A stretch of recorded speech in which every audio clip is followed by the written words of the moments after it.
নমস্কার, আমি বৈশাখী। শিল্প সাহিত্য বাই বৈশাখী চ্যানেলে সকল শ্রোতা বন্ধুদের স্বাগত জানাই। আজ আপনাদের বলবো সম্পূর্ণ ভিন্ন স্বাদের একটি গল্প, সাধন সঙ্গী। গল্প পাঠ এবং লেখায় আমি বৈশাখী বিশ্বাস দেবনাথ। প্রাপ্তমনস্ক শ্রোতা বন্ধুদের জন্য আজকের গল্প প্রথম থেকে শেষ পর্যন্ত শুনবেন। ভালো লাগলে অবশ্যই লাইক করবেন, কমেন্ট করবেন, শেয়ার করবেন এবং আপনাদের প্রিয় চ্যানেল শিল্প সাহিত্য বাই বৈশাখী সাবস্ক্রাইব করে বেল বাটন প্রেস করে পাশে থাকতে একদম ভুলবেন না। বন্ধুরা, শিল্প সাহিত্য বাই বৈশাখী এখন চলে এসেছে ইউটিউব মিউজিক পডকাস্টে। ইচ্ছে করলে আপনারা সেখান থেকেও গল্প শুনতে পারেন এবং আপনাদের ব্যক্তিগত মতামত আমার সঙ্গে শেয়ার করতে পারেন। আজ আপনাদের বলবো সাধন সঙ্গী। গল্প পাঠ এবং লেখায় আমি বৈশাখী বিশ্বাস দেবনাথ। গল্পটি প্রাপ্তমনস্ক শ্রোতা বন্ধুদের জন্য, যাদের ভালো লাগবে না তারা দয়া করে এড়িয়ে যাবেন। এই গল্পটি সম্পূর্ণরূপে কল্পনা প্রসূত, যদিও কিছু ক্ষেত্রে বাস্তব ঘটনার ছোঁয়া থাকতে পারে। এটি লেখকের কল্পনার সাথে মিশ্রিত একটি সৃষ্টিশীল উপস্থাপন। গল্পটি কোনো ব্যক্তি, ঘটনা বা প্রতিষ্ঠানের সাথে মিলে গেলে তা নিতান্তই কাকতালীয়। এই গল্প শুধুমাত্র বিনোদনের উদ্দেশ্যে তৈরি করা হয়েছে। না না না না না, আমি কাপড় পরবো না, না না, আমি কাপড় পরবো না। শকুন্তলা, অনেক বাড়াবাড়ি করেছো। এদিকে এসো, এদিকে এসো, দেখো কাপড়টা পরো। এইভাবে কেউ ঘরের মধ্যে থাকে? বাড়ি ভর্তি লোকজন। আমি কাপড় পরবো না, আমি পরবো না। আমি আমি তোমাদের কাউকে চিনি না, কাউকে চিনি না। যাও যাও যাও যাও। ও শকুন্তলা, এবার কিন্তু আবার তোমাকে আমি বেল্ট দিয়ে মারতে বাধ্য হব। কথা শেষ করেই অনিরুদ্ধ প্যান্টের বেল্ট খুলতে শুরু করে। ঘরের একেবারে কর্নার ঘেঁষে একটা বছর 40-এর মহিলা বসে রয়েছে। শরীরে তার এক চিলতে কাপড় নেই, মাথার চুল উস্কো খুস্কো। কতদিন শরীরে তেল জল পড়ে না। বসে বসে কাঁপছেন আর চোখের জল মুছছেন, চিৎকার করছেন আর বলছেন, আমি কাপড় পরবো না, আমি আমি তোমাদের কাউকে চিনি না। ও কোথায়? ও হ্যাঁ, ও কোথায়? ও আমাকে নিয়ে যাবে, ও আসেনি কেন? হ্যাঁ, ও কোথায়? বাবা, মা এমন কেন করছে বলো তো? আমার তো মাকে দেখলে এখন ভয় করে। ভয় 10 হাত দূরে পালাই। বাবা, মায়ের জন্যে বন্ধু বান্ধবের সামনে আমার প্রেস্টিজ একেবারে শেষ হয়ে যাচ্ছে। তুমি এক কাজ করো, মাকে বরং পাগলা কারোতেই রেখে এসো। চুপ করো, এসব কি বলছো? রুপিনী, যাও, ভাইকে নিয়ে ঘরে যাও। চুপ করে মেয়েকে ঘরে পাঠিয়ে দিলেন তিনি।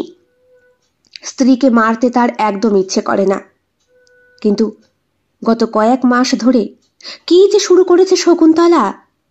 অনির্বাণের মাথা কিচ্ছুতেই কাজ করছে না। শহরে তাবড় তাবড় ডাক্তার দেখানো হয়ে গিয়েছে, টেস্ট হয়েছে 1000 রকম, তাতে কয়েক লাখ টাকা বেরিয়ে গিয়েছে। তা যাক, কিন্তু শকুন্তলাকে সুস্থ করেই ছাড়বে অনির্বাণ। 3 দিন হলো শকুন্তলার পেটে দানা পানি পর্যন্ত পড়েনি। পুরো ঘরটা ময়লা করে রেখেছে সে। জায়গায় জায়গায় বাথরুম করছে, এমনকি পটিও। দেখাশোনা করার জন্যে আয়া রেখেছিল সে, কিন্তু তাকে নাকি কামড়ে হাঁচড়ে আহত করে বাড়ি থেকে তাড়িয়ে দিয়েছে শকুন্তলা। পাগল মানুষের হাঁচড় কামড় কুকুর বিড়ালের হাঁচড় কামড়েরই প্রায় সমান। ওই মেয়েটি সাপ সাপ ফোন করে জানিয়ে দিয়েছে, দাদা বাবু, আমি আর কামে যাব না। বৌদি আমার দাঁত খেঁচায়, আমি ভালোবেসে খাওয়াইতে গেলে আমার হাতে কামড় দিছে। ডাক্তার কইছে আমার ইঞ্জেকশন নেওয়া লাগে। আমি ওইসব পারবো না দাদা বাবু, আমারে ক্ষমা করেন। বৌদির দেখাশোনা করতে গিয়ে আমার বদনাম হয়ে গেছে এই পাড়ায়, আর কেউ আমার নিতে সাহস পায় না। কয় নাকি বৌদির বিষ আমার রক্তে মিশছে। আচ্ছা, তোমার মাইনে যদি বাড়িয়ে দিই? সব কাম কি আর টাকা পয়সায় হয় দাদা বাবু? এরপরে আর কথা বলতে পারেনি অনির্বাণ। অফিস কাচারি চুলোয় দিয়ে ও এখন নিজেই বউয়ের দেখাশোনা করছে। বাড়িতে ওয়ার্ক ফ্রম হোম করতে হচ্ছে।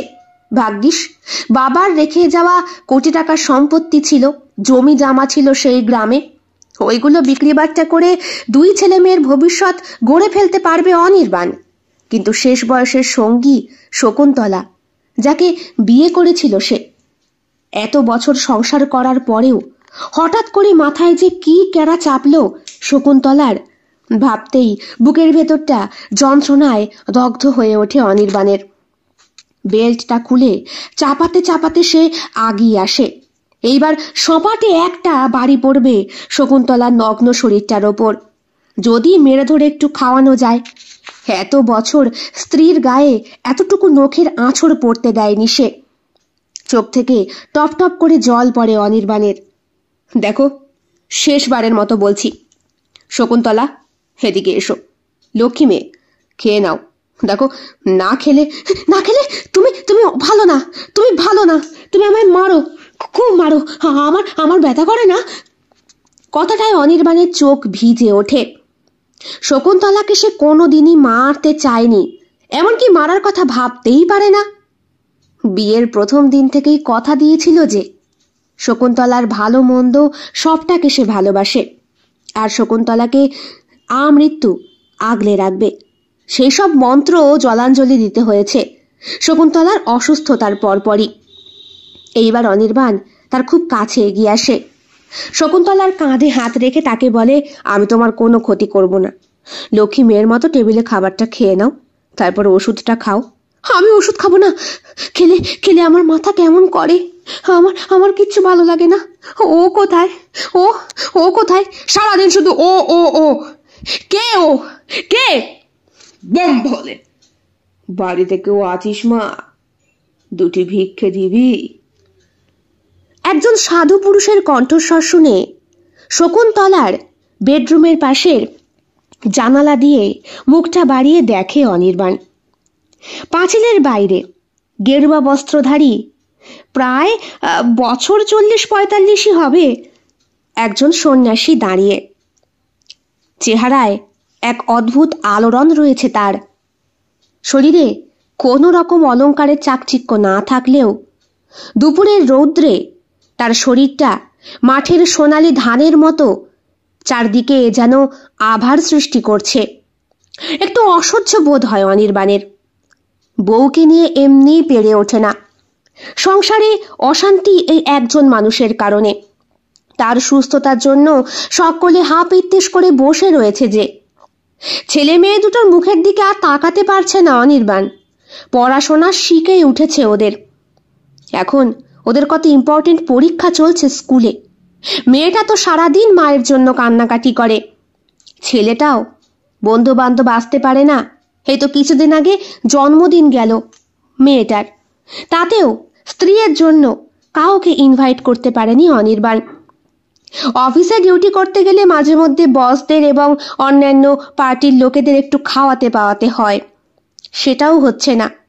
কিন্তু এককালে এই শকুন্তলাই সবাইকে নিমন্ত্রণ করে খাওয়াতে কত ভালোবাসত, নিজের হাতে রান্না করত। ছেলে মেয়ের জন্মদিন এলেই তো ওর শরীর অন্যরকম ভাবে যেন জেগে উঠত। অনির্বাণকে বলতো, শোনো, এইবার কিন্তু মেয়েকে একটা হীরের হার আমি দেব, আর ছেলেকে একটা হীরের আংটি। সে তো বুঝলাম, তা টাকা দেবে কে? কেন, তুমি দেবে? বাবা হয়েছ, এইটুকু কর্তব্য করতে পারবে না? অনির্বাণ শকুন্তলাকে বুকের মাঝে টেনে নিত, বলতো, সব ঠিক আছে, শুধু তুমি আমায় ভরপুর ভালোবাসা দিও, তাহলে আমি সব বাধা অতিক্রম করতে পারবো। বালাইসাট, তোমার আবার বাধা কিসের গো? যতদিন আমি আছি কোনো কিচ্ছুর আঁচ তোমার লাগবে না। তাই? হ্যাঁ, কারণ আমার পুণ্যেই তো তোমার পুণ্য। আমি তোমার বউ না? হ্যাঁ, এমন করে আদুরে কথা বলতো শকুন্তলা। আজ থেকে কত বছর আগে শকুন্তলাকে বিয়ে করে এই বাড়িতে নিয়ে এসেছিল অনির্বাণ। বছর 15 আগের কথা। তখন এই ঘর বাড়ির রং ছিল আলাদা। বাড়িতে ভর্তি লোক থাকত। মা বাবা পছন্দ করে শকুন্তলাকে অনির্বাণের বউ করে এনেছিলেন। তখন এত আগে ভাগে বউকে দেখার ভাগ্য হয়েছিল না অনির্বাণের, কিন্তু ছবিতে দেখেছিল, বড় বৌদি দেখিয়েছিল, তারপরই শকুন্তলাকে ভালোবেসে ফেলেছিল অনির্বাণ। তখনকার সময় ছেলেরা মেয়েদেরকে ভালোবাসার কথা বলতে দ্বিধাগ্রস্ত হতো। সামান্য হাতে হাতের স্পর্শ হলেই তাদের ঘুম যেত উড়ে। এখন হাতের স্পর্শ তো তুচ্ছ ব্যাপার, ঠোঁটে চুমু খেলেও সেই আবেগ জাগে না। আসলে জেনারেশন গ্যাপ, এটাই হয়তো। সেই শকুন্তলা বউ হয়ে বাড়ি আসার পর কাল রাত্রিতে একটুও দুচোখ এক করতে পারেনি অনির্বাণ। মনটা শুধু ছুকছুক করছিল, যদি বড় বৌদির জানলার কাছে একটু মুখ বাড়িয়ে দেখতে পেতাম। আজ আবার কাল রাত্রি, বউয়ের নাকি মুখ দেখতে নেই, যত সব উল্টোপাল্টা নিয়ম। পরের দিনই সাত সকালে বউ যখন উঠোনে পা রেখেছিল, অনির্বাণ এই 3 তলার এই জানলা দিয়েই সবার আগে দেখেছিল তার বউকে। শকুন্তলার মুখ ভর্তি তখন লজ্জা, মাথা ভর্তি সিঁদুর, পরনে লাল টুকটুকে শাড়ি, আর গয়নায় সারা শরীরে একটা আলোড়ন সৃষ্টি হয়েছিল তারও। হঠাৎ করে সেই সন্ন্যাসীকে অমন অবস্থায় দাঁড়িয়ে থাকতে দেখে পুরনো স্মৃতির কথা মস্তিষ্কে চেপে বসে অনির্বাণের। এই কে আছিস? দেখ তো কে এসেছে। বাড়িতে কাজের লোক আছে বেশ কয়েকটি, কিন্তু শকুন্তলার ব্যবহারে সবাই এখন ভয়ে ভয়ে থাকে। প্রথম তো খবর দিয়েছিল এই রঘুনন্দন দাই, ফোন করে বলেছিল, তুমি শিগগিরই বাড়ি এসো ছোট বাবু, ভালো নেই, তোমার বউয়ের অবস্থাটা ভালো নেই, আমাকে ধমক ধামকা মারছে, উল্টো পাল্টা বলছে, আমি নাকি তার শাড়ির আঁচল ধরে টান দিয়েছি। অনির্বাণের একটা জরুরি মিটিং চলছিল তখন, চট করে ফোন রিসিভ করা পসিবল হয় না, কিন্তু বারবার, একবার ছেলে একবার মেয়ে, শেষ পর্যন্ত বাড়ির ল্যান্ডলাইন থেকে যখন ফোনটা এলো, রিসিভ করতে বাধ্য হয়েছিল অনির্বাণ। শুনে বলেছিল, কি শকুর মাথা খারাপ হয়েছে নাকি? কি করেছে তোমাকে?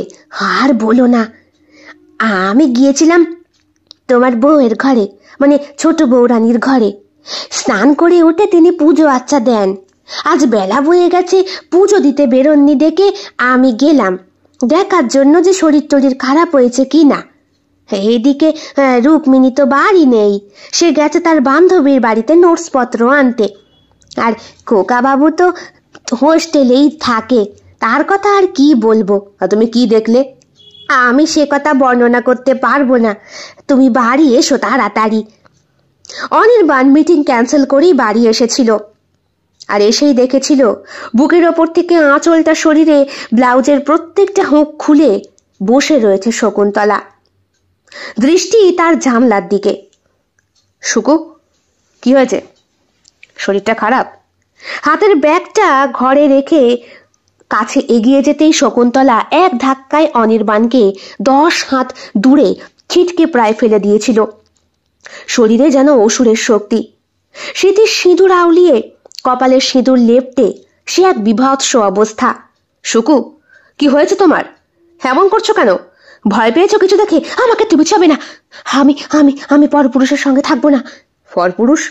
কি হয়েছে তোমার? এই তো গতকাল রাতেই তো কথা হলো আমাদের।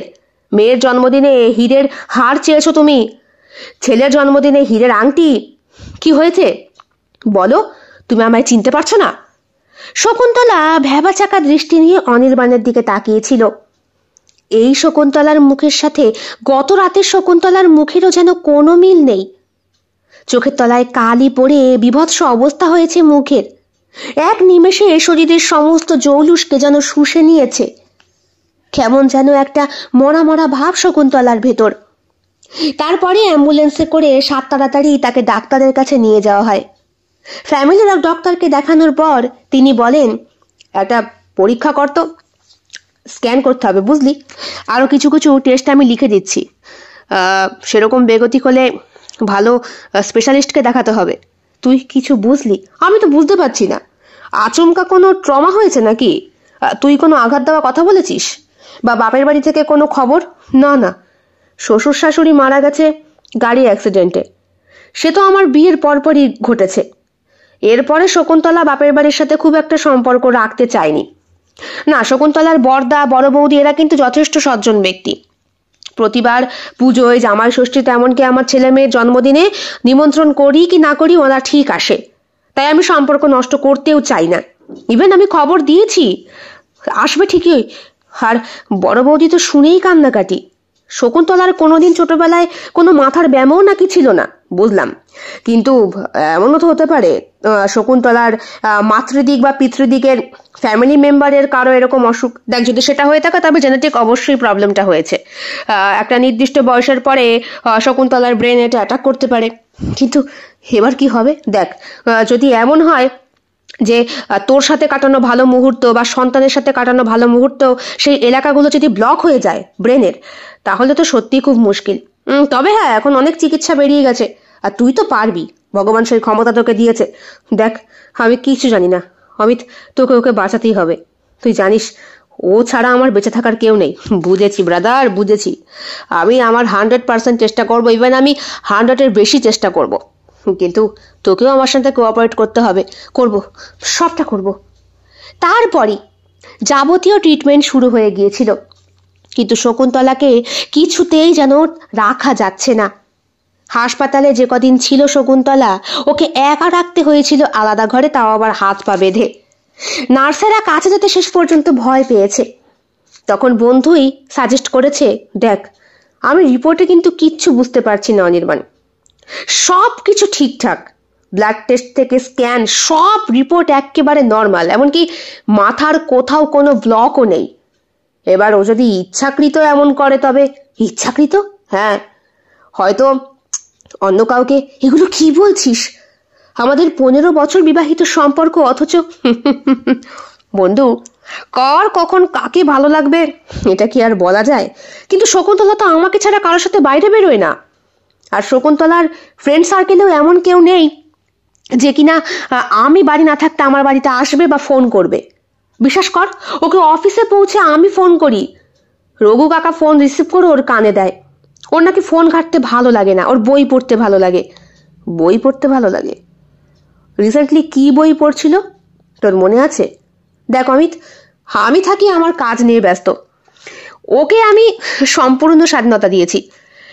কি বই পড়ছিল তা তো আর আমি অত খেয়াল করিনি। সারাদিন অফিস করার পর বাড়ি ফিরে ছেলে মেয়ের সাথে একটু সময় কাটাই, রাতে যা ওই ফ্যামিলির যাবতীয় হিসেব নিকেশ সেসব নিয়ে শকুন্তলার সাথে কথা বলতে বসি। শকুন্তলাও এই বিষয় নিয়ে কখনো আমার কাছে কোনো রকম স্বীকারোক্তি করেনি। আরে বছরে তো 2 বার আমি ঘুরতেই যাই আমার ফ্যামিলিকে নিয়ে। সবই তো বুঝলাম, তাহলে প্রবলেমটা কোথায় হচ্ছে? বম কালি, কেউ আছিস? দুটো ভিক্ষে দিবি মা? আরে ধর, আমি বাঁচি না আমার জ্বালায়। কই, কে আছিস? দেখ না, দরজাটা একটু খোল না। রঘু ছুটে যায়, দরজার সামনে দাঁড়িয়ে বলে, বাবা আসেন, বাবা আসেন, আপনি পারেন এই বিপদ থেকে রক্ষা করতে। কি হয়েছে? রঘু বাড়ির ভেতরে ঢোকায় সেই সন্ন্যাসী বাবাকে। অন্দরমহলের ভেতরটা উঠোনটা বাঁধানো, সামনে তুলসী মঞ্চ, পুরনো আদ্যিকালের বাড়ির স্টাইলে ঘর। প্রত্যেকটা ঘরের সামনে বিরাট বড় ফাঁকা খোলা বারান্দা, গ্রিল দিয়ে ঘেরা, তবে গ্রিলটা কোমর পর্যন্ত, বাকিটুকু খোলা। অন্দরমহলের প্রত্যেকটা ঘর পাট পাট করে সাজানো, দুদিক দিয়ে সিঁড়ি উঠেছে, আর এই সিঁড়ি দিয়ে ওঠা ছাদটা বিরাট বড়, রেলিং দিয়ে সুন্দর করে সাজানো। বাড়ির একেবারে উপরে দুদিকে দুটো বড় বড় সিংহ আছে। রং করা পরিপাটি এই বাড়ি, দেখে মনে হবে কিছুদিন আগেই হয়তো কোনো অনুষ্ঠান হয়েছে, এতই তার চাকচিক্য। বাড়িতে ঘুরে এদিক ওদিক তাকিয়ে দেখে নিলেন সাধু বাবা। রঘু বলল, বাড়ির বউমা ভারী অসুস্থ বাবা, যদি একটু দেখেন। বম কালে, বম কালে। ততক্ষণে অনির্বাণ শকুন্তলা দরজা বন্ধ করে নিচে নেমে এসেছে। বলুন, কি দরকার? সন্ন্যাসী ব্যক্তি অনির্বাণের দিকে বেশ কিছুক্ষণ তাকিয়ে। রঘু কাকা বললেন, আমি বাড়ির ভেতরে নিয়ে এলাম, উনি আসতে চাইছিলেন না, বাড়ির বাইরে থেকেই ভিক্ষে নিয়ে চলে যেতে চাইছিলেন, কিন্তু আমি বলি, ছোট বাবু একটু বৌদিমণিকে নিয়ে এলে ভালো হয়। এগুলো এগুলো তুমি কি বলছো? উনি উনি কি করে ট্রিটমেন্ট করাবেন শকুন্তলার? তাবর তাবর ডাক্তার, লাখ লাখ টাকা ওর পেছনে আমি ঢালছি ওকে সুস্থ করার জন্য, অথচ বম কালি। যা কিছু দেখা যায় না তা কিছুও কিন্তু সবসময় সত্য হয় না তা নয়। যা দেখা যায় তাই সত্য, যা দেখা যায় না তা অসত্য, এ কথা আমি মানি না। কি বলছেন? আমার মাথায় কাজ করছে না। দেখুন, আপনার কি দরকার বলুন, আর দয়া করে এখন যান। আমার স্ত্রী ভীষণ অসুস্থ। ঠিক এমন সময় শকুন্তলা ঘরের ভেতর থেকে দরজা পিটাচ্ছে জোরে জোরে। দরজা খোলো, আমি আমি যাব, আমি এ বাড়িতে থাকবো না, তোমরা আমার কেউ না, খোলো, দরজা খোলো। বেশ জোরে চিৎকার করছে শকুন্তলা। যিনি বসেছিলেন এতক্ষণ একটা কাঠের পিঁড়িতে, সেই সন্ন্যাসী উঠে দাঁড়ালেন, বললেন, তোমার স্ত্রীকে তুমি এইভাবে আটকে রাখতে পারো না। স্ত্রী গৃহলক্ষ্মী, তাকে ছেড়ে দাও। ছেড়ে দেবো মানে? আপনি জানেন ও কি অবস্থায় আছে? একজন মানুষের সামনে দাঁড়ানোর মতো অবস্থায়ও নেই। গত 6 মাস ধরে যে আমি কি জ্বালায় ভুগছি। বাবা, ওনাকে একটু দেখতে দাও না মাকে। রুকু, তুইও? হ্যাঁ বাবা, দিদি ঠিকই বলেছে। ডাক্তাররা যখন মাকে সুস্থ করতে পারলো না, তখন ওই ওঝাগিরি করেই না হয়। আমি ওঝা নই রে বাবা, আমি ওঝা নই, আমি বাবার এক ভক্ত। তবে তোরা যখন এত করে বলছিস, তখন আমি তোদের মাকে একবার দেখতে চাই, যদি তোর বাবা রাজি হয়। ছেলে মেয়ের কথা আর রঘুর কথা আর ফেলতে পারলো না অনির্বাণ। কোথাও যেন মনে হলো, আচ্ছা একবার চেষ্টা করেই দেখা যাক না, বলা যায় না, অনেক সময় ওই টুকটাকেও সুস্থ হয়ে যায় মানুষ। কাজেই শকুন্তলার ঘরের সামনে দাঁড়িয়ে অনির্বাণ রুকুকে বললেন, যা, তোর মাকে কাপড় চোপড় পরিয়ে নিয়ে আয়। যেভাবে উলঙ্গ হয়ে ঘুরে বেড়াচ্ছে, আমার লজ্জায় মাথা কাটা যাচ্ছে রে মা। দেখ তুই যদি পারিস। দরজাটা আস্তে করে খুলে রুক্মিণী ভেতরে ঢুকলো। মা এটা পড়ো। তুই কে? কে তুই? তোদের কাউকে আমি চিনি না। আমি বাইরে যাব, ও আমায় ডাকছে, আমি আমি বাইরে যাব। বোম কালে, বোম ভোলে, কাপড় পরে এসো। সন্ন্যাসীর কথায় ঘরে থাকা শকুন্তলা রুক্মিণীর দিকে তাকিয়ে ঘাড় নাড়ল। রুক্মিণীর চোখে জল চলে এলো সঙ্গে সঙ্গে। লোকটি বাইরে থেকেই কি মাকে সুস্থ করতে পারবেন? আজ অনেক দিন পর মায়ের পছন্দের ওই লাল শাড়িটা মাকে পরিয়ে দিল রুক্মিণী। ব্লাউজটা বড্ড বেশি ঢিলে হয়ে গেছে গায়ে। হত সুন্দর মায়ের চেহারা খারাপ হয়ে গেছে কিনা। গত বছর সরস্বতী পুজোর সময়ও মা সম্পূর্ণ সুস্থ ছিলেন। পাড়ার মোড়ে সরস্বতী পুজো উপলক্ষে তখন পালা গান চলছিল। তার আগে সাংস্কৃতিক অনুষ্ঠান হয়েছে। মা গান করেছে, রুক্মিণী নাচ করেছে, আর ওদের ছোট ভাই সে ডুগি তবলা বাজিয়েছে। মা এই লাল রঙের শাড়ি পরতে খুব ভালোবাসতো।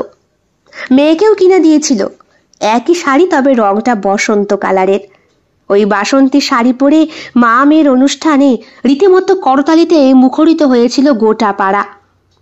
অনির্বাণও এইসব সাংস্কৃতিক অনুষ্ঠানের সঙ্গে বেশ যুক্ত, উপস্থাপন করে সব প্রোগ্রামগুলো। সেই মা আজ এত অসুস্থ। মায়ের ব্লাউজ রুক্মিণীর গায়ে হয় না, ওই মেরে চড়ে পড়তে হয়। মায়ের শরীর স্বাস্থ্য ভালো তো? শকুন্তলা বলতেন, দেখ, বিয়ের পর থেকে এই একই সাইজের ব্লাউজ পরে আসছি। তোরা 2 ভাই বোন হয়েছিস, অথচ ফিগার মেনটেন কাকে বলে শিখে নে। তোরও তো বিয়ে হবে, বয়ে গেছে আমার বিয়ে করতে। তাই এই জন্যই তো বলি, সাইকেল নিয়ে স্কুল থেকে বাড়ি ফেরার পথে ওই মোড়ের মাথায় আমার মেয়ে কাকে দাঁড়িয়ে দাঁড়িয়ে দেখে। ও মা, তুমি দেখে ফেলেছ? বাবাকে বলবি না কিন্তু, কথাতে। আগে নিজে প্রতিষ্ঠিত হবি, তারপর সিদ্ধান্ত নিবি। দূর, ছাড়ো তো, ও একটা গাঁড়ল। কে? আরে বোঝেই না কিছু। কতবার বোঝানোর চেষ্টা করেছি নিলয়কে, বোঝেই না। নিলয়? ওই যে কিনা ডাক্তারি পড়ছে? হ্যাঁ। এই শুনলাম নাকি ওর বাবা মা অনেকদিন আগেই মারা গেছে। মামার বাড়ি থেকে বড়। হ্যাঁ, বড় মামি খুব ভালোবাসে, আমাকেও বাসে, তবে মালটা খুব বোকা। মাকে বাইরে বার করে নিয়ে এলো রুক্মিণী। ছুটতে চলে গেল শকুন্তলা সেই সন্ন্যাসীর কাছে। মাথার চুল উস্কো খুস্কো। সন্ন্যাসীর চোখে চোখ রাখল শকুন্তলা। বিভৎস চেহারা লাগছে শকুন্তলাকে। সন্ন্যাসীও শকুন্তলার মুখের দিকে এবার তাকালেন। এতক্ষণ চোখ বন্ধ করেছিলেন। তাকাতেই বলে উঠলেন, শকুন্তলা, আমি আমি আমি তোমার সঙ্গে যাব। আমাকে নিয়ে চলো। ওরা ওরা আমায় ভালোবাসে না, একদম ভালোবাসে না। আমি আমি তোমার সঙ্গে যাব। আমায় নিয়ে চলো না। তুমি তুমি তুমি তুমি আমায় ভালোবাসো না? হ্যাঁ, আমায় নিয়ে চলো। আমার এখানে থাকতে ভালো লাগে না। আমি তোমার সঙ্গে থাকবো। চলো, আমায় নিয়ে চলো, নিয়ে চলো না। কান্নাকাটি করতে থাকে শকুন্তলা ওই সন্ন্যাসীর পায়ে পড়ে। ব্যাপারটা বেগতিক লাগে অনির্বাণের। ছুটতে গিয়ে শকুন্তলার হাত দুটো ধরেও বলে, কি শুরু করেছো? কি বলছো তুমি এসব? মাথা ঠিক আছে তোমার? বাবা মাকে ছেড়ে দাও। তোরা কি বলছিস পাগলের মতো? তোর মা এগুলো কি বলছে? সন্ন্যাসী চুপ করে তাকিয়ে রয়েছেন শকুন্তলার মুখের দিকে। শকুন্তলা তখনও এক কথা বলেই চলেছে, আমায় আমায় নিয়ে চলো, নিয়ে চলো না। ওরা আমায় ভালোবাসে না, ওরা ওরা আমায় ভালোবাসে না। আমায় নিয়ে চলো, আমায় নিয়ে চলো। দেখুন, আপনি কিছু মনে করবেন না, ওর আসলে মাথা ঠিক নেই। ওকে ওকে প্লিজ ক্ষমা করে দিন। দেখুন, ও কিছু না। না, আমি তোমার সঙ্গে যাব, আমি তোমার সঙ্গে যাব, আমি তোমার সঙ্গে যাব। আমায় নিয়ে চলো, নিয়ে চলো। চলো না, চলো, আমায় নিয়ে চলো। বারবার এক কথা বলছে শকুন্তলা। অনির্বাণের অসহ্য লাগে। শকুন্তলাকে একটা চড় মারে সে। ঠিক তখনই মনে পড়ে যায় সাধুর প্রায় বছর 20 আগের কথা। নির্জন নদীর একটা ধার, পাশাপাশি বসে সৌরভ আর শকুন্তলা, চারপাশে পাখির কিচিরমিচির। চোখ লাল হয়ে গিয়েছে সৌরভের, সারা রাত জেগেছে সে। শকুন্তলার চোখেও কান্নার চিহ্ন স্পষ্ট। কাপা গলায় সৌরভ বলে, তুমি এটা কিভাবে করলে? আমাকে না জানিয়ে তুমি এটা কেন করতে যাচ্ছ? আমাকে আর কটা বছর সময় দিতে পারো না? আচ্ছা আচ্ছা, আর আর 10 বছর আমাকে সময় দাও। আমি কি করব বলো? বাবা মায়ের ইচ্ছের বাইরে কিছু করার সাহস আমার নেই।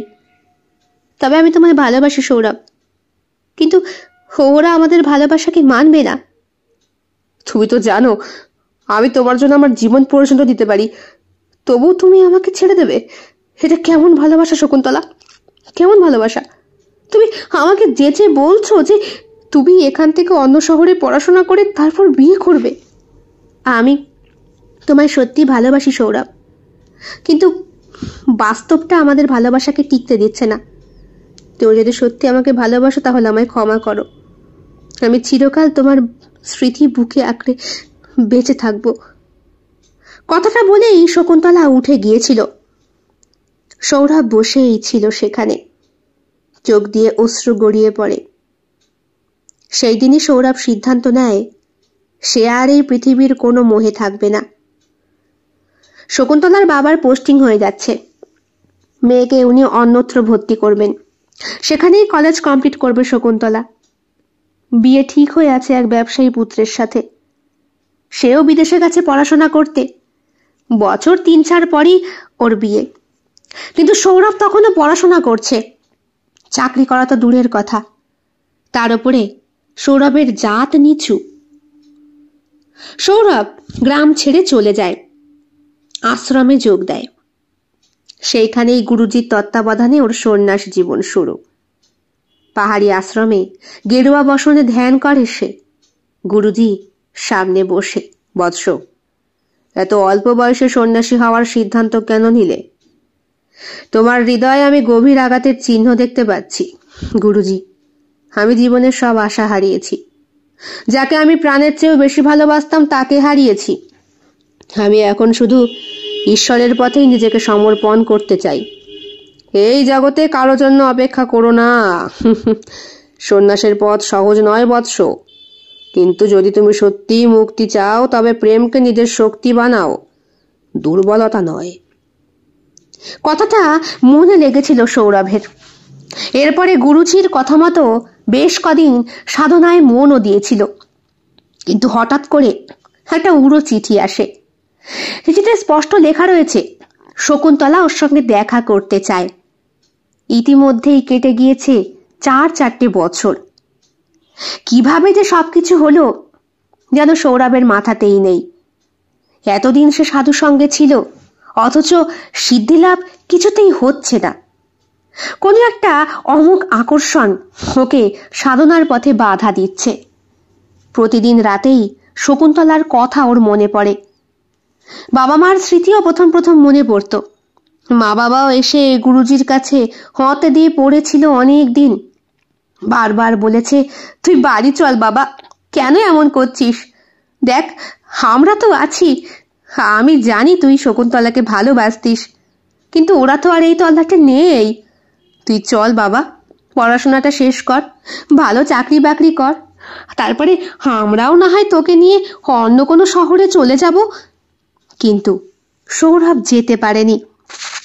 কিন্তু শকুন্তলা সেই দিনের দেখা করার চিঠিটা, ওটাও সে এড়াতে পারল না। বকুলতলার মাঠে দেখা করতে চেয়েছিল শকুন্তলা, দেখা করতে গিয়েছিল সৌরভ। শকুন্তলার পরনে শাড়ি, তবে স্মৃতিতে সিঁদুর আর হাতের শাখাটা বারবার খুঁজে চলেছিল সৌরভের চোখ। এদিকে পরনে তার গেরুয়া বস্ত্র। তুমি এগুলো কি করছো? কেন করছো? তুমি আমায় ছেড়ে দেবে আর আমি এই পৃথিবীতে বেঁচে থাকবো আমি ভাবতে পারি না। তবে চেষ্টা করছি অনেকবার তোমাকে ভুলতে, কিন্তু পারছি না। শকুন্তলা এগিয়ে এসেছিল সৌরভের কাছে, ওর হাত ধরে বলেছিল, চলো তাহলে আজই পালাই, আজই বিয়ে করি। সত্যি সত্যি বলছো? তুমি তুমি আমায় বিয়ে করবে? হ্যাঁ, আমি বলছি তো বিয়ে করব, চলো। সৌরভ শকুন্তলাকে বিয়ে করার জন্য মন্দিরে নিয়ে যায়। গেরুয়া বস্ত্র পরা অবস্থাতেই ওরা বিয়ে করে। তারপর মন্দির চত্বরেরই একটা ছোট্ট ঘরে ওদের ফুল সজ্জা হয়। একটা ভালোবাসার আবেগে জড়িয়ে ধরে সৌরভ শকুন্তলাকে। আজ শকুন্তলাকে খুব সুন্দর লাগছে, ওকে অপূর্ব মোহময়ী লাগছে। এতটা সুন্দর ঘ্রাণ ওর শরীরের সৌরভ ভাবতেই পারে না। এরপরে ভোর হতেই দেখতে পায় সৌরভ ওর কাছে কেউ নেই, কোনো নারী নেই। সন্ন্যাসী পুরুষ পাশে এসে দাঁড়িয়েছেন। গুরুজি বললেন, তোর সিদ্ধিলাভ সফল হয়েছে, তুই পেরেছিস, দেবীকে তুই তুষ্ট করতে পেরেছিস। এবার থেকে তোর সাধনার পথ আরো কঠিন হলো। হাঁ করে তাকিয়ে থাকে সৌরভ ওই সন্ন্যাসীর দিকে। এগুলো আপনি কি বলছেন গুরুজি? আমি তো কালকে শকুন্তলাকে। এই নামটা তোর জীবন থেকে চিরদিন মুছে ফেলতে হবে। গতকাল রাতে দেবী নিজে তোকে দেখা দিয়েছে, তুই তাকে বরণ করেছিস। না, এ হতে পারে না, এ হতে পারে না। তা তো হয় না, আমি নিজের চোখে দেখতে পেয়েছি তা। তুই যাকে বরণ করেছিস সে তোর কাছে আসতে চাইছে যে বারবার, তুই তাকে এইভাবে জীবন থেকে তাড়িয়ে দিতে পারিস না। অবাক হয়ে কথাগুলো শুনেছিল সৌরভ, কিন্তু তারপরে কোনো দিনই সে শকুন্তলাকে দেখতে পায়নি। শকুন্তলা বিয়ে করে এবং এক ব্যবসায়ীর স্ত্রী হয়। অনির্বাণ ভীষণ ভালো মানুষ, কিন্তু ব্যস্ত। বিয়ের পরপর এক মেয়ে এক ছেলে, সব দায়িত্ব পালন করে সে। কিন্তু কোথাও কি তার মনে পুরনো প্রেমিকের স্মৃতি ভেসে ওঠে বারবার? একদিন সন্ধ্যায় নিজের ঘরেই বসেছিল শকুন্তলা। মেয়ে পড়াশোনায় ব্যস্ত, স্বামী অফিসের কাজে। মা, তোমার মন ভালো নেই? চুপচাপ রয়েছ? না রে, তেমন কিছু নয়, তুই পড়া শেষ কর, আমি কিছু খাবার করে নিয়ে আসি। উঠে যায় শকুন্তলা, কিন্তু চোখে জল। মনে মনে হয়তো আজও সে ভাবে, সৌরভ কোথায় আছে কে জানে, ও কি আমায় ভুলে গেছে? আচ্ছা, আমি কি ওর প্রতি কোনো অন্যায় করেছি? ও বিয়ে করেছে, ওর সংসার হয়েছে, ও যে আমায় বড্ড ভালোবাসতো, পাগল প্রেমিকের মতো। আর ভালোবাসতো বলেই আমার সাজানো সংসার কখনো ভাঙতে আসেনি। ভালোবাসার আরেক নাম যে ত্যাগ, সেটা সৌরভ অক্ষরে অক্ষরে পালন করেছে। আজ 15 বছর পর হঠাৎ মানসিক ভারসাম্য হারিয়ে বসে রয়েছে শকুন্তলা। স্বাভাবিকভাবে চলাফেরা করতে পারে না সে। বাড়ির সবার সাথে বাজে ব্যবহার আর গায়ে পোশাক না রাখতে চাওয়া। সন্ধ্যের পরে অনির্বাণ ডাক্তার ডেকে আনে। সবাই বসে। ডাক্তার বলেছিলেন, মানসিক অবস্থা খুব একটা ভালো বুঝছি না রে অনির্বাণ। সত্যি সত্যি তুই ওকে কোনো আঘাত দেওয়ার কথা বলিসনি তো? এমন একটা কিছু যেটা ওর মস্তিষ্কে গভীরভাবে আঘাত ফেলেছে, যার ফলে এমন আচরণ করছে। কিন্তু তুই যে বললি সব রিপোর্ট নর্মাল, সে তো বললাম, কিন্তু এমন কেস নাকি অনেকবারই হয়েছে। তাহলে এখন আমি কি করব? আমার এত নাম আছে সমাজে। আচ্ছা, ও যদি এইভাবে রাস্তায় উলঙ্গ হয়ে ঘুরে বেড়ায় তাহলে আমার আর মুখ দেখানোর জায়গা থাকবে না অমিত। গভীর সমস্যা। তবে দেখ, ওর এখন মানসিক শান্তির দরকার, বুঝলি? মানসিক শান্তি ছাড়া তুই ওকে ধরে রাখতে পারবি না। এমন সময় ঘোরটা কাটে অনির্বাণের। সন্ন্যাসী পুরুষ তখনও তাকিয়ে রয়েছে শকুন্তলার দিকে। শকুন্তলা সন্ন্যাসী পুরুষকে জড়িয়ে ধরে বসে আছে। বলছে, আমাকে নিয়ে চলো, তোমার সঙ্গী করো। হ্যাঁ, চলো না, নিয়ে চলো। গুরুজি মৃত্যুর আগে সৌরভকে বলে গিয়েছিলেন, দেবী যেই রূপে তোমার কাছে এসে ধরা দিয়েছিলেন, তোমার সাধনা যখন সফল হবে দেবী নিজে তখন সেই রূপে তোমার সঙ্গী হতে চাইবেন। তোমাকে এখনো তোমার সাধনা চালিয়ে যেতে হবে বৎস। তবে তোমার সিদ্ধি লাভ খুব শিগগিরই দেখতে পাচ্ছি। যদি কোনো নারী স্বেচ্ছায় তোমার সঙ্গে গৃহত্যাগ করে বেরিয়ে আসতে চায় এবং সন্ন্যাস ধর্ম গ্রহণ করতে চায়, তখন তুমি বুঝে নিও তার ব্রহ্মচর্য গারস্থ বানপ্রস্থের পালা শেষ হয়ে সে এখন সন্ন্যাসিনী হতে চাইছে। সে যেমনই পরিস্থিতিতে যেমনই অবস্থায় থাকুক না কেন, নিজের সঙ্গ তাকে দেওয়া তখন তোমার মহান কর্তব্য, কারণ দেবী নিজে চাইছেন তা। নারীর সমস্ত রূপই দেবী প্রতিমার আরেক রূপ। আশা করি আমার এত বছরের শিক্ষা তুমি বিফলে যেতে দেবে না। গুরুজি নিঃশ্বাস ত্যাগ করেছিলেন। যদিও সৌরভ ওই রাতের পর আর কোনোদিনই শকুন্তলাকে নিজের করে পায়নি। এরপরে পৃথিবীর সমস্ত মোহ মায়া সংসারের প্রতি টান ত্যাগ করে এসে বিভিন্ন জায়গায় জায়গায় ঘুরে বেরিয়েছে। সিদ্ধি লাভের আসল পথ কোনটা সেটাই খোঁজ করতে চেয়েছে। অনির্বাণ শকুন্তলাকে হাত ধরে টেনে তোলে, বলে, অনেক বাড়াবাড়ি করেছ, চলো এবার চুপচাপ আমার সঙ্গে চলো। না, আমি যাব না, এই লোকটা ভালো না। আমি তোমার সঙ্গে যাব। চলো চলো না, তুমি আমায় চিনতে পারছো না? হ্যাঁ চলো, আমি তোমায় ঠিক চিনেছি। আমি জানতাম তুমি তুমি দরজার কাছে এসে আমার দরজার কাছে এসে দাঁড়াবে, আমাকে উদ্ধার করবে, আমাকে নিয়ে যাবে। আমি এই গণ্ডির মধ্যে হাত থাকতে পারছি না গো, আমায় নিয়ে চলো। এই দেখো আমার গায়ে কি সব পরিয়ে দিয়েছে। আমার যেসব পড়তে ভালো লাগে না, গা খুব জ্বলে। আমায় নিয়ে চলো, নিয়ে চলো। সন্ন্যাসী বেশে সৌরভ তাকায় অনির্বাণের দিকে। অনির্বাণের চোখ জলে ছলছল করছে। সৌরভ বুঝতে পারে অনির্বাণের কাছে এই সিদ্ধান্তটা গ্রহণ করা অত্যন্ত কষ্টকর ব্যাপার। রুক্মিণী অর্থাৎ শকুন্তলার মেয়েও কান্নাকাটি করছে। ছেলের চোখেও জল। রঘু কাকা ও পাশে দাঁড়িয়ে রয়েছেন, বলছেন, কি থেকে সে কি হইল? সেইবার সরস্বতী পূজায় মা মাইয়া আর পোলায় মিল্লা কত সুন্দর আনন্দ অনুষ্ঠান করলো, তারপর থেকেই মানুষটার এমন অবস্থা। ভগবান, মুখ তুললে চাও তুমি। অনির্বাণ বললেন, আমি কিছু বুঝতে পারছি না, আমি কি করব আমাকে বলুন বাবা। আমি অসহায়। কোন মন্দিরে যাইনি ওর জন্য, কোন ভগবানকে ডাকিনি বলতে পারেন? ও যাতে খুশি আমিও তাতে খুশি। ও যদি চায় আপনার সঙ্গে চলে যেতে, আপনি ওকে নিয়ে যান, ও যাতে সুখী থাকে। কিন্তু আমি ওর জন্য প্রত্যেক মাসে টাকা পাঠাবো। ও আমার স্ত্রী, ও আমার অর্ধাঙ্গিনী। ও হয়তো আমার কাছে আর থাকতে চাইছে না, আমাকে হয়তো আর ভালোবাসে না, কিন্তু আমি যে ওকে ছাড়া। বাবা! রুক্মিণী বাবাকে ধরে কাঁদে। ছেলেটা এগিয়ে আসে মায়ের কাছে। মা, তুমি আমাদেরকে ভালোবাসো না? আমাদের সঙ্গে থাকতে চাও না? ওকে কে ও? আমি তাদের কাউকে চিনি না। আমি ওকে চিনি, ওকে আমি চিনি। ও আমাকে নিয়ে যেতে এসেছে।